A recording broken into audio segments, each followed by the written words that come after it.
I blocked off the entire day today solely for crafting. So it's basically the best day ever. And what I'm going to be making is gifts for my loved ones for the holidays. So I figured I'd bring you along and we'd craft together. I'm gonna show you what I'm making. I have a lot of really fun things planned. So grab your own craft and grab yourself a hot drink and let's get started.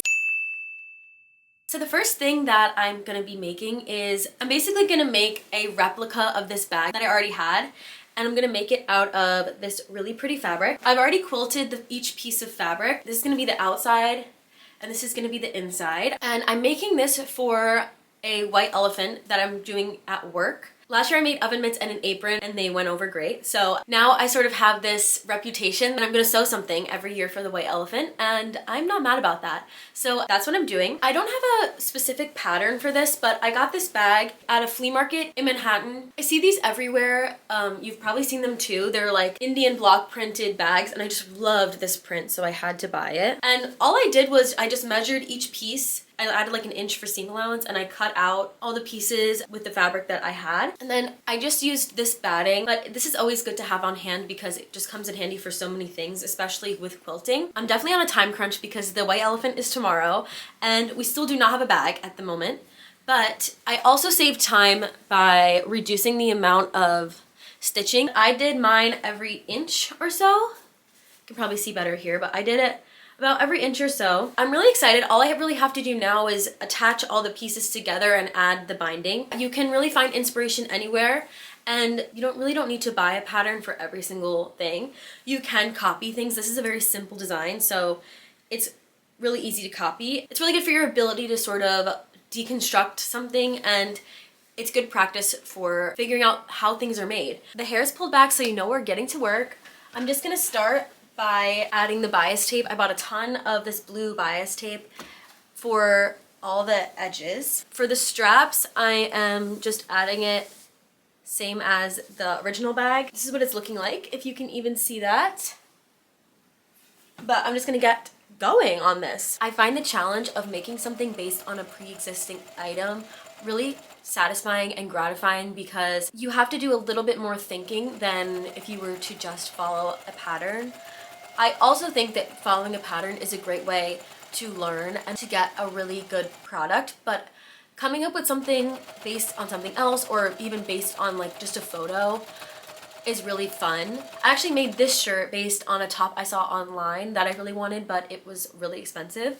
And I made a video about it too, but this is just basically a button-down shirt which I reconstructed into this blousey top, and it's kind of Christmassy, so I figured I'd wear it today. If you want some more inspiration on making something based on something else, be sure to check out that video. It's one of my older ones, but I still am really proud of it. So I finished the straps. I added the little bias tape, and I also did the inner pocket yesterday. So these are the only things that I had to add bias tape to before attaching all the parts together. Otherwise, all the other bias tape is helping the bag stay together. So I think that the next thing I'm gonna do is attach the front pieces to the bottom, and then this is the inside of the bag, and on the inside it has bias tape. So that seems like the most logical first step. So I'm gonna add those two together. This is sort of like a flat attachment, so I think that what they did was they made the seam and then they attached the bias tape on one side, folded it over, and did a top stitch. So that way it's nice and flat on the inside of the bag. So I'm gonna do that as well.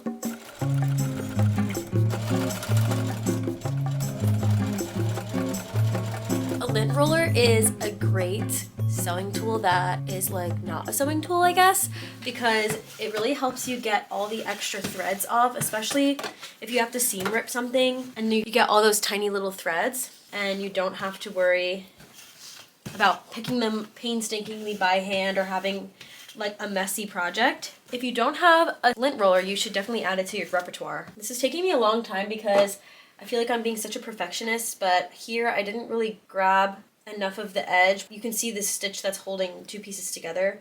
So I'm honestly gonna go ahead and open this up and just redo this little piece. Sometimes I feel like it's worth it to go the extra mile and just really correct all your mistakes or really take your time. Like if I had really taken my time to ensure that this seam was going correct the whole way before I even stitched it, it would have probably saved me time in the long run.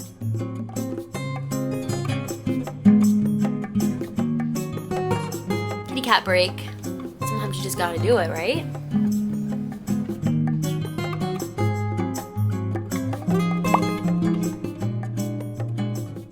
Okay, this bag has been giving me a run for my money. I had to take a little break, but I came back and I finished the inside bias tape. I ended up being able to close it off.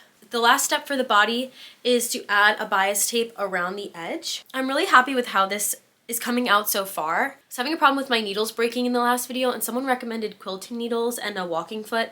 So if you want to start making bags like this, or if you want to do things that require a little bit of a heavier duty needle, maybe try quilting needles. I've yet to try them, but I definitely want to. So I actually ran out of this bias tape, which really sucks. So I'm crossing my fingers that they have more at the craft store, but I figured that I would just add the straps and the pocket for now because I'm getting pretty frustrated with this and I just want to have a little win. So I'm gonna pin this on and sew it on and then add the pocket.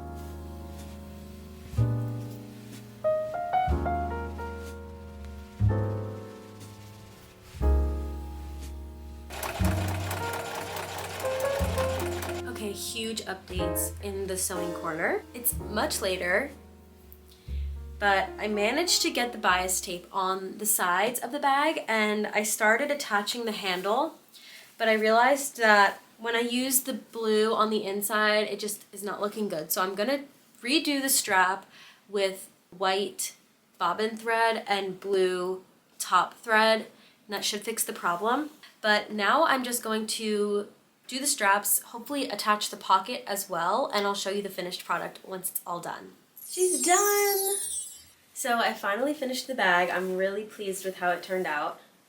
Well, I'm happy that it's done, but I'm having some machine problems, so I'm gonna have to take it to the shop. As you can see, in some places, the top thread is coming through onto the back, and I'm not exactly sure how to fix that. If you've had this problem before, be sure to let me know. But overall, I'm really happy that it's done and I'm able to give it at my white elephant today. I added a little inside pocket here so you can put your phone or something, and I think a second time around it wouldn't be that difficult, and if I wasn't having machine problems it wouldn't be that difficult. So if you are willing to take on a little challenge, definitely give this a try because I think it's really cute. I actually went out and bought a backup gift just in case this didn't turn out, but it did, so now we can move on to the next project. So now I'm gonna start on my next project, which is a hair towel for my older sister. So this is a hair towel. It's just this sort of like funky shaped towel which you put on your head and then it has this elastic. I'll do it really quick, just for the visual.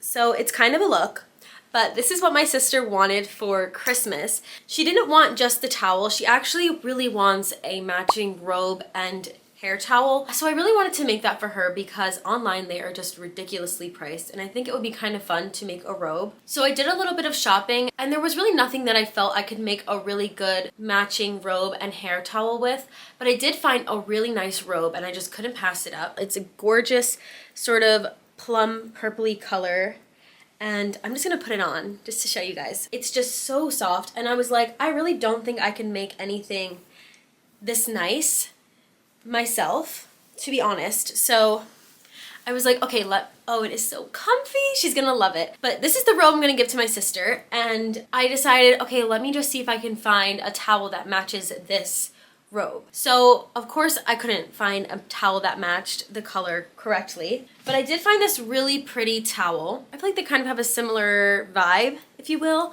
It's also darker on the inside, so I have to decide which side I want to use. And although it doesn't match, I think she's really gonna appreciate the sentiment and I know she's gonna love this robe. So the first thing I'm gonna do is trace this out on the towel and cut it out. I mean, I don't want to say you can't mess this up, but it doesn't seem too hard. Okay, somehow I didn't realize that my towel's slightly too small. But I think that we can make it work. I think we're just gonna have to make this towel slightly smaller than the other towel, and if it doesn't work, we can always get a new towel and try again. Okay, so I just decided that I like the darker side better than the lighter side. First we need to add the elastic. So we can see here that the elastic ends like 3 inches from the front. So I'm going to just put this in here just to clip it in place. Now I'm gonna just do a straight stitch all the way around, and then I'm gonna do a zigzag stitch just to keep everything in place.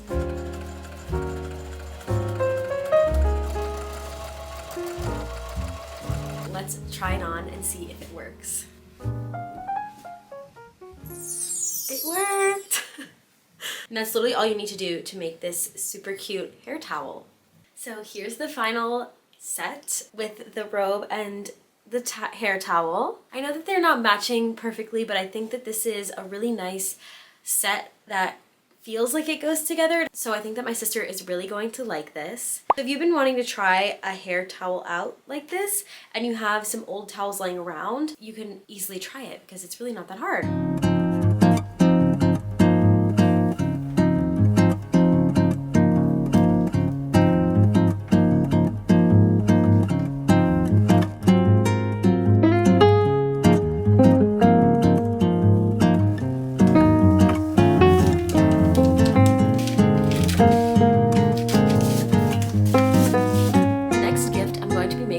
One that I mentioned in my most recent video where I made 3 sewing projects, each under an hour for gift giving, and it's the cat heating pad. I actually don't have it because I already gifted it. I gave it to my friend Delilah, who gave me the original cat heating pad that I was so inspired by. That was from Natural Life. And I wanted to make some for my family members, but I wanted to do it in an extra special way and make them our family dog. So I did a quick mock-up of what I want it to look like. I'm gonna insert some pictures of our dog Buddy. He recently passed away about 2 months ago. So I think it would be a really nice gift for everyone to have a little Buddy to keep and to remember Buddy by. He was a black cockapoo and we loved him so much. He lived to be 17 years old, so I would say he had a long and happy life. So I drew it up on my iPad and I used the app Procreate if you're interested in what software I used. And I just made this. It looks kind of funny because he doesn't have any ears, but I think what I'm gonna do is attach the ears at the end because that way they can have the floppy essence of Buddy's ears.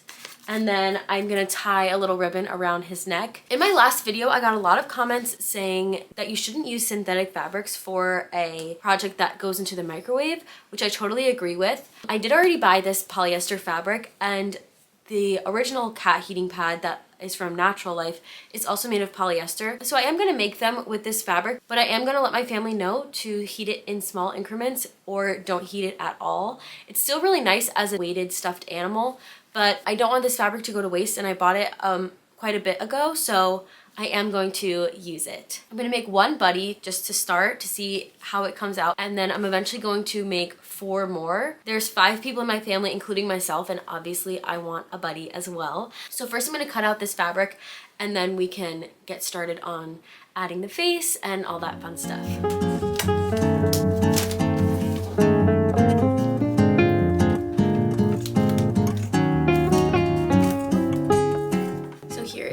Body all cut out, and because it's black I'm going to use a gray for the face just so that way you can see it.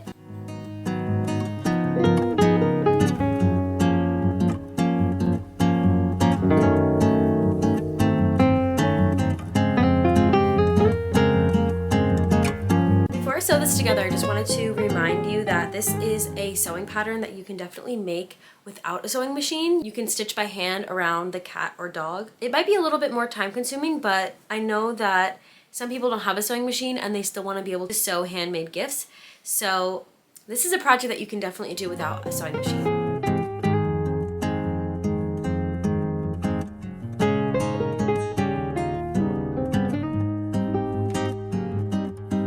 Okay, I sewed it all the way around, leaving a small gap so we could flip it inside out and add the rice. Flipping it inside out is honestly my favorite part because then you get to see the little face and you get to see how the shape turned out.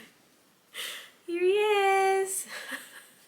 It looks kind of funny because he doesn't have a he doesn't have any ears yet, but He's so cute. Okay, I just pinned on the ears so you can really see what it looks like, but I think it's really, really cute. For the tail, in my last video, I used cotton balls to fill the tail, but someone in the comments mentioned that you can just use scrap pieces of fabric, because if you don't fill the tail, the rice doesn't really stay in here, and it's just better if you stuff the tail. So I'm gonna do that instead. So thank you to the commenter who commented that. Love you so much.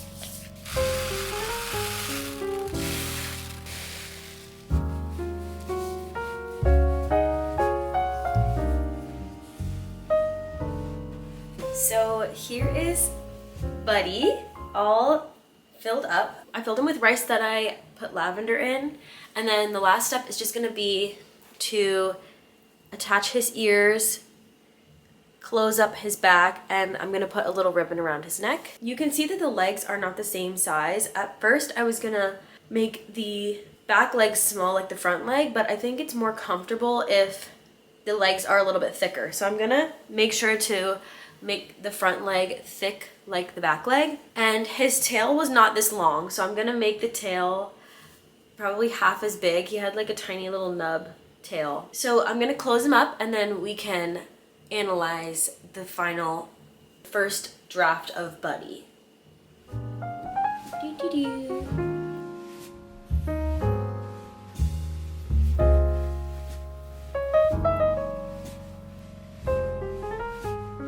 Little ribbon is so cute. I think that's just gonna be for the initial gift giving, and I'll recommend that they remove this before using.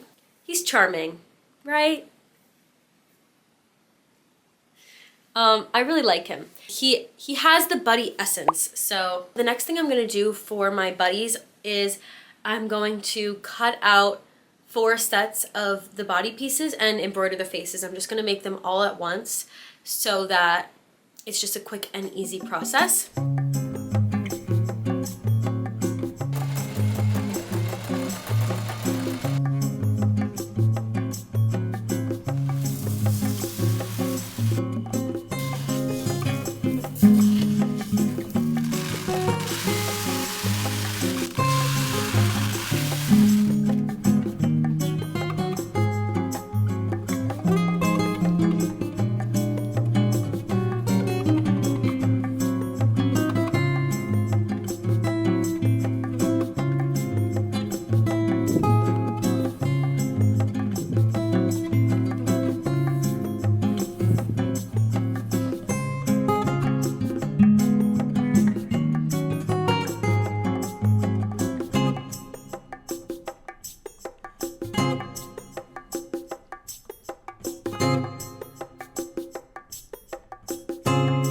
Here's my litter.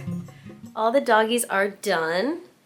I'm really happy with how they turned out. I have 5 total. So one's gonna be for me. One thing that I did differently that I didn't mention is I put scrap fabric in the head, because my first version had just rice in the head, and if you hold it like this, it sort of loses its stuffing. So I figured that stuffing the head would be a good move, and I definitely think it was, because now no matter how you hold it, the head has stuffing. And I also made the tail shorter, which is perfect, and the legs are the same size. So I'm really happy with how these turned out. I think that my family is really gonna love it. I also wanted to show you these hand warmers that I made, which basically are the same principle. I just did some patchworking on the front and filled them with the rice, and you can microwave these and put them in your pockets. These are gonna be for my uncle who loves to fish. So I'm really excited to give these today as well. It's actually Christmas Eve, so I'm gonna wrap all these up and give them to my family. I had so much fun making all these gifts, and I hope that they inspired you to get crafting yourself. I know this is coming out after the holidays, but every day is a good day to make something. So thank you so much for watching. If you enjoyed this video, please give it a thumbs up and subscribe for more content like this, and we will see you in the next video. Mwah. Beautiful. I feel like the summer. I've never been up there. In New Jersey, it's very humid. It's gotten more humid in the last 5 years. I think, 80 and 90 here. You're welcome. It's the time of year to go up there. Oh, that's right? cool. That's so cool. Who had Dad? Brandon. Oh, that's Oh my God, did you get one? Oh, I got one too. Did you get one? cute. Wow, she's all put them on. I love mine. Wow, it feels amazing.